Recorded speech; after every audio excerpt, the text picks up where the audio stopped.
Hi, I'm Dr. Michelle May, the founder of Am I Hungry Mindful Eating Programs and Training.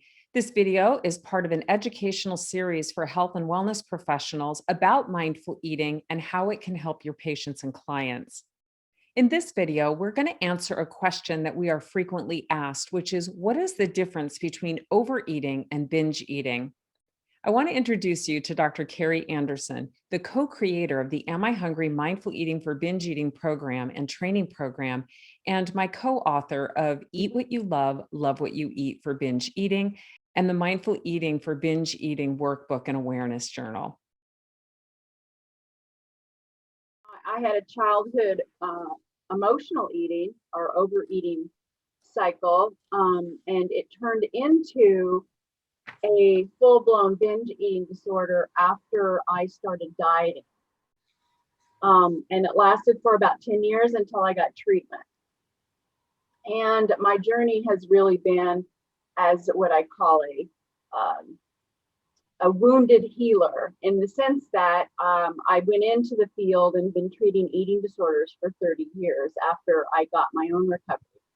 And I met up with Michelle when I was in my doctoral program, and I wanted to do a program for binge eating specifically because it's one of the most misunderstood and underserved. It's very hard to find exclusive treatment for binge eating disorder. Actually, my doctoral program is the program that Michelle and I put together. And the question that I want to, or the conversation I want to have with you is, when does overeating turn into binge eating?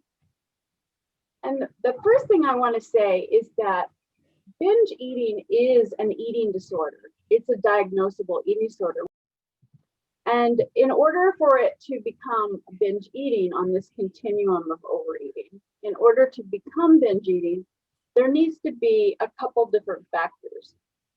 And one is this feeling of being out of control when it comes to eat food once you've started into the cycle. It feels like the seeking behavior really pulls you. There's this obsessive nature to it. And when you get trapped in that cycle, it feels like you can't stop. Okay. And that's why some people call it compulsive eating, or they call it an addiction, whatnot, because it feels like it. It feels like I just can't pull myself out of this. And the reason why it's still in an eating disorder category instead of, let's say, a substance use or an addiction category is the drive for thinness. The second factor, it has to do with the amount of food that you eat. A lot of times we feel very uncomfortable when we leave a restaurant because we ordered too much. We're going, man, I ruined that really great meal because I overate. But binging is one of those things that's not just overeating. It's eating to the point of feeling sick, and even feeling sick and still eating.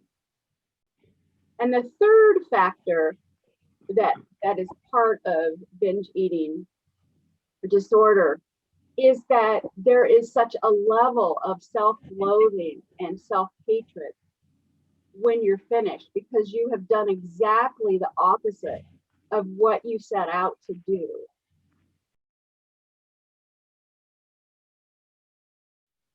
So what triggers the binge eating disorder, whether you're actually restricting your eating, you could even be thinking you should be restricting. So it's either perceived or real restriction that actually drives this counteraction of overcompensation. And part of it is biological, because when we feel our body gets afraid that we're not going to get enough food, it will prompt this seeking behavior and this drive. So those are the three things that really make it different. One of the other things that we talk about in the part of the book on the binge eating cycle has to do with the why is different. There's very similar things in terms of all the other choice points, but the why becomes different. And one is what we call escape. There's actually a dissociative process that occurs when we enter a binge eating cycle. And what I mean by that is we kind of go away. And sometimes we don't even realize how much we're eating until we stop. And that's really one of the reasons why, or the purpose that we do it, is because we just want to go away just for a little while. And another thing that we talk about in this book is this concept of unmet need. It really is truly this idea of an empty well.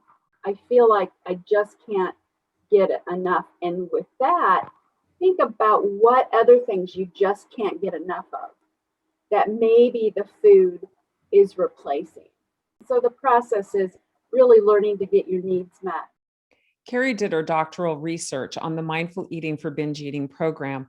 I'll put a link to the research below, but I want to just briefly describe for you the results of the first study, which was based on the 10-week program, showing that people went from a level of severe binging to non-binging in the space of that 10 weeks.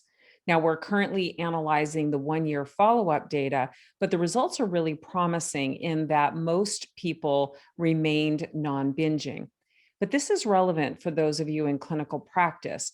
It appears that those who returned to binge eating were those who also returned to restrictive eating or dieting. And so one of the takeaways from this is that we know that, as Kari described in the video, that the drive for thinness and restrictive eating is a powerful driver of binge eating. I would go so far as to say that dieting and restrictive eating is contraindicated in the treatment of binge eating.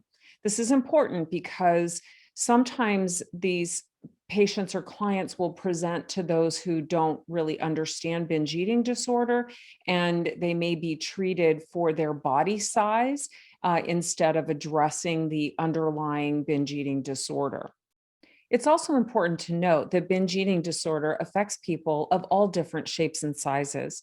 It affects men and women and all walks of life. I hope you're interested in learning more about the treatment of binge eating disorder. Please click the link below to access the information about the Am I Hungry Mindful Eating for Binge Eating training program.